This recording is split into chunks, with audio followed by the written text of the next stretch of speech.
Picture this, the late 90s. Chicago's little village neighborhood. The streets are humming with the usual noise of an enormous Midwestern city, but beneath the concrete, an invisible pipeline is pumping pure poison into the American heartland. At the center of this underground empire aren't hardened street enforcers or untouchable billionaires. It's two brothers. Identical twins operating out of their hometown, commanding a logistical network that baffled federal agencies for years. How did two kids from the Midwest climb to the summit of the world's most terrifying criminal organization? And more importantly, how did they facilitate its major downfall through covert recordings without firing a single weapon? The answer defies logic. It involves relentless ambition, deep betrayal, and a sequence of events so bizarre you'll struggle to believe they actually happened. Pedro and Margarito Flores Jr. were born in 1981 into a family business that completely bypassed normal childhood milestones. Their father, Margarito Flores Sr., was already moving serious weight through Illinois when his sons were barely tall enough to see over a kitchen table.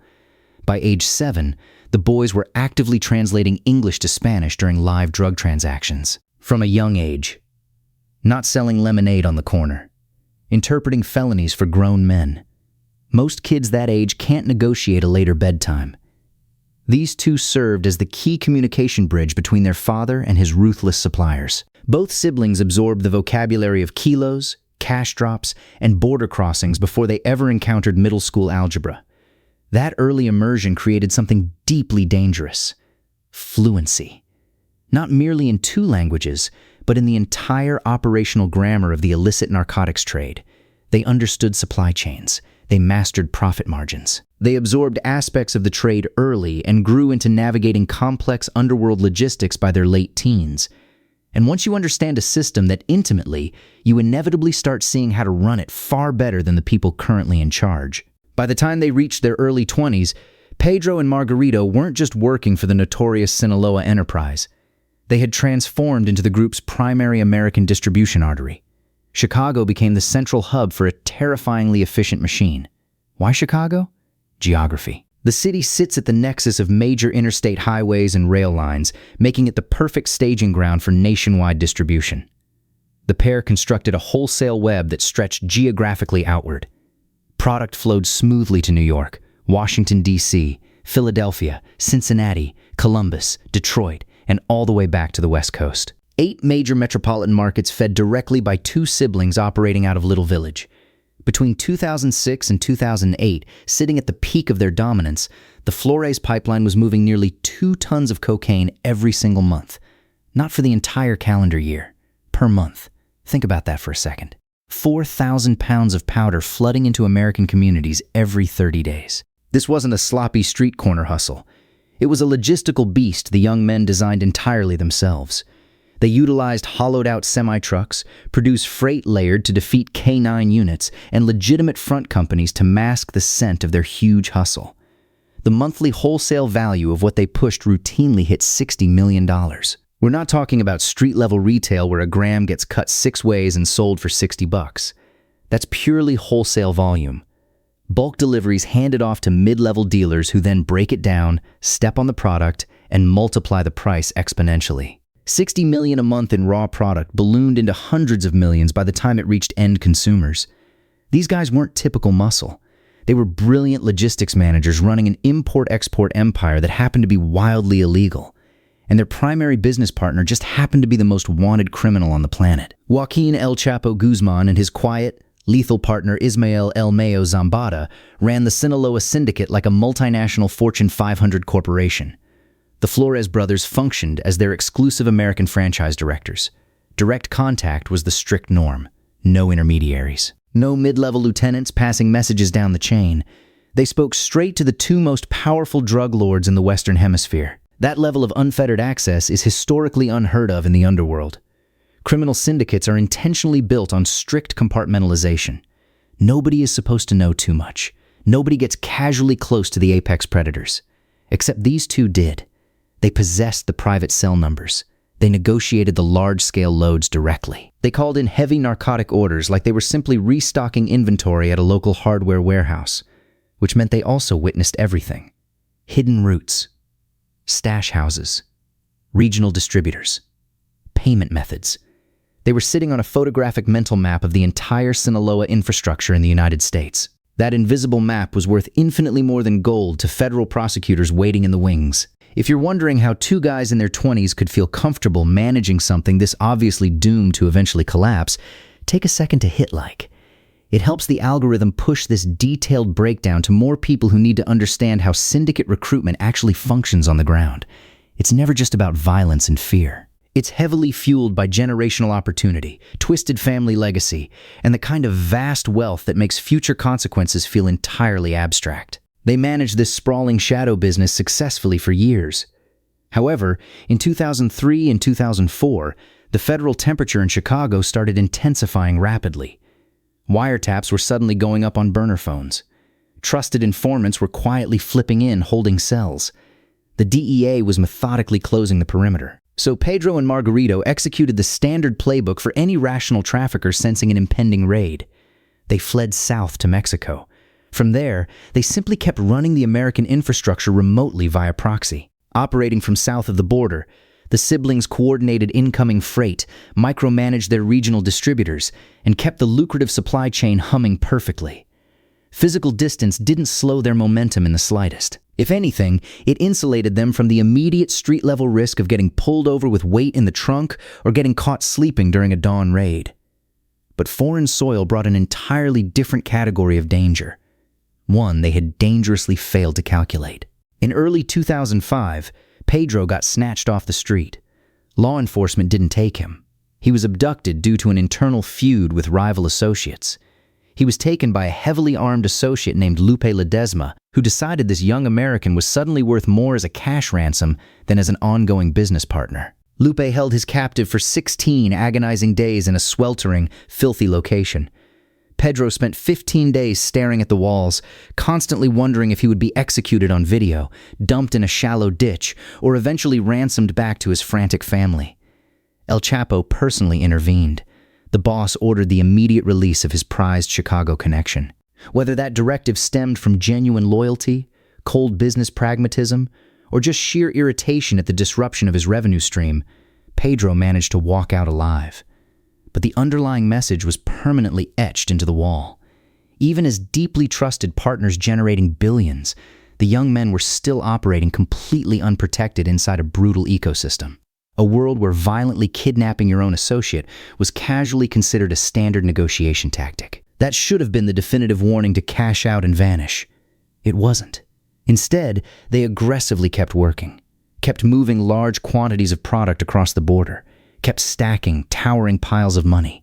By the dawn of 2008, the pair had personally overseen the smuggling of 70 tons of cocaine and heroin into the United States. Also, they successfully sent $3 billion in bulk U.S. currency back across the Mexican border.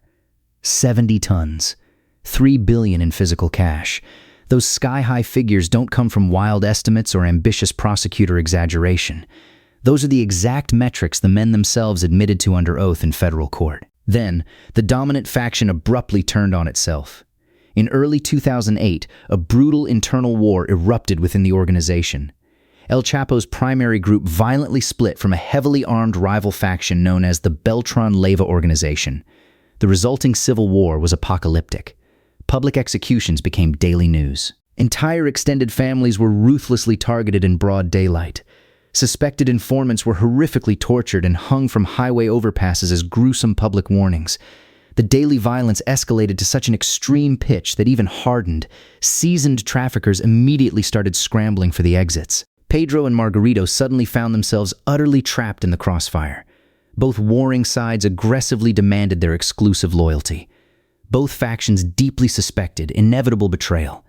And both leadership groups possessed a long, bloody history of slaughtering anyone who hesitated to pick a side.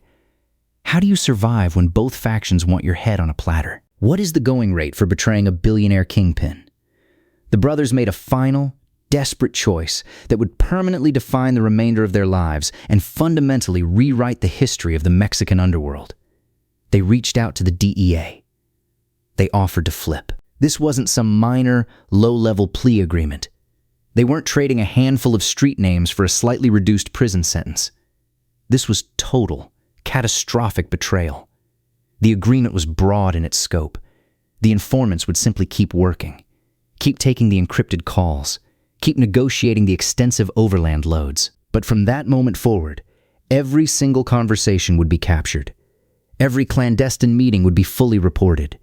Every important piece of operational intelligence would flow straight to federal agents waiting in Chicago. You might expect the government to hand them some sophisticated, high-tech CIA surveillance kit for a mission this dangerous. They didn't. Pedro walked into a random retail electronics store in Mexico. He purchased a cheap digital voice recorder with his own pocket money, a $15 device from Radio Shack. That recording device captured some of the most damaging criminal audio evidence against El Chapo in the entire history of United States drug prosecutions. On November 15, 2008, Pedro initiated a call to the big boss to negotiate incoming freight. 20 kilograms of uncut heroin. The standard asking price was exactly $55,000 per kilo. Pedro, brilliantly playing his established role as a cost-conscious wholesale distributor, asked for a bulk discount. El Chapo actually haggled, back and forth over the phone line, like a desperate salesman trying to move old inventory off a dusty car lot. They eventually settled on $50,000 per kilo, a $5,000 per kilogram discount on pure heroin, negotiated directly by the apex head of the Sinaloa enterprise, recorded via wiretaps and surveillance that captured his explicit orders. Guzman had no idea. None. He firmly believed he was speaking to his most trusted American partners, the loyal guys who had moved billions for him, the empire builders in Chicago operating strictly under his violent banner. He had no clue that every single syllable was being burned onto a digital hard drive, a drive that would later be played in a Brooklyn federal courtroom in front of a stunned jury that would ultimately convict him on all counts. Classic. Hard to imagine. Following that landmark call, the business kept rolling. The pair kept meticulously recording, kept feeding pure gold intelligence to their handlers, kept playing their specific roles as loyal distributors while systematically dismantling the entire organization from the inside out. The DEA weaponized their information instantly. Agents mapped the group's sprawling U.S. web with devastating precision. They identified key logistics players. They traced hidden supply routes across multiple state lines. They built bulletproof cases that would eventually result in dozens of high-level federal indictments. But a flip of this magnitude always extracts a toll. In mid-2009, someone inside the syndicate's paranoid inner circle figured the puzzle out. Whispers started rapidly spreading across the border that the Chicago connection had finally broken. And the very moment that deadly rumor gained traction on the streets, their father, Margarito Flores Sire, inexplicably crossed the border heading south into Mexico. Margarito Flores Sire drove straight into the heart of darkness, knowing exactly what was waiting for him. A few days later, local police discovered his vehicle completely abandoned in Sinaloa with a menacing note left behind by sicarios. His body was never recovered from the desert. He remains legally presumed dead to this day. Everyone involved in this saga knows exactly how he died. The syndicate forced him to pay the ultimate invoice for his son's historic betrayal. That's the true, inescapable price of high-level assistance. Not merely your personal freedom. Not simply your own future prospects. Your bloodline. The people you love instantly become disposable collateral. The informants successfully bought their way out of mandatory life sentences by handing federal prosecutors the audio tapes, the smuggling routes, the names, and the entire logistical architecture. Their father paid the bill with his life. On January 27, 2015, U.S., District Chief Judge Ruben Castillo finally sentenced Pedro and Margarito to 14 years in federal prison, a sharp downward departure from the mandatory life sentences they originally faced for their crimes. 14 years locked away in exchange for the exact intelligence that decapitated the most powerful drug syndicate in the world. Prosecutors labeled the alliance historic. Defense attorneys predictably framed it as basic human survival. The men themselves called it the only viable move they had left on a rapidly shrinking chessboard. All three perspectives were entirely correct. In December 2018, Pedro boldly walked into a heavily guarded Brooklyn courtroom and testified in person against Joaquin Guzman. He calmly sat on the witness stand under oath. He detailed the massive loads, the intricate payment structures, the burner phone calls, and the aggressive haggling over bulk heroin prices. And then the prosecution pressed play on the audio files. The kingpin's own voice, casually negotiating international drug deals, echoed loudly throughout the silent courtroom. Guzman sat frozen at the defense table, visibly rubbing his face in total defeat. There was nothing his high-priced lawyers could do to spin the narrative. You can't cross-examine a digital recording.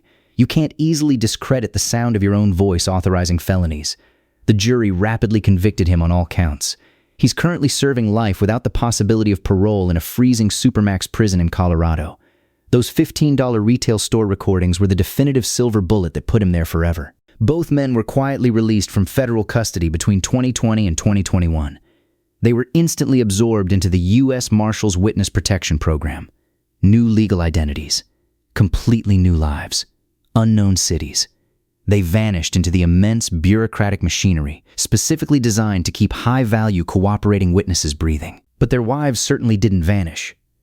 Viviana Lopez and Valerie Gayton didn't remain in the Chicago area, instead living elsewhere under assumed identities. And in June 2021, federal prosecutors dramatically indicted both women for actively conspiring to launder hundreds of thousands of dollars of their husbands' hidden drug proceeds. Cash secretly stashed away long before the initial arrests. Funds the informants strategically never disclosed during their extensive debriefing sessions with the government. Wealth the wives continuously spent on luxury homes, high-end cars, and private businesses while their husbands were sitting in federal lockup. In mid-2023, both women officially pleaded guilty and were sentenced to 3.5 years in federal prison. Even after everything that happened, after the historic testimony, after the witness protection relocation, after the violent loss of a family patriarch, the dirty money just kept aggressively surfacing. The syndicate's bloody fingerprints simply don't wash off easily. And here is where the narrative twists into something genuinely surreal. Margarito Flores Jr. actually stepped into the public eye in recent years. No more hiding in the shadows. No more strict witness protection anonymity. He brazenly started working as a private law enforcement consultant. He travels the country teaching specialized seminars to local police officers, DEA task forces, and Border Patrol agents about how these criminal groups actually operate on a granular level. He aggressively brands his consulting program as Kingpin to Educator. Throughout 2024 and into 2025, he has been confidently standing in front of packed rooms full of armed cops, explaining advanced vehicle concealment tactics, breaking down complex distribution methods, analyzing the dark psychological mechanics of modern recruitment. The guy who pumped 70 tons of poison into American streets is now getting paid to teach federal agents how to catch people doing exactly what he used to do. Some observers call that rare redemption. Some critics call it gross exploitation. Some just call it deeply ironic. What it actually is depends entirely on whether you believe a man who helped construct a global empire of addiction and brutal violence can ever truly balance the scales by running a few dozen training seminars. Ismael El Mayo Zambada, the elusive other half of the leadership structure, was finally arrested in July 2024. He's currently facing severe federal prosecution in New York, in his 70s, after surviving decades of successfully evading capture.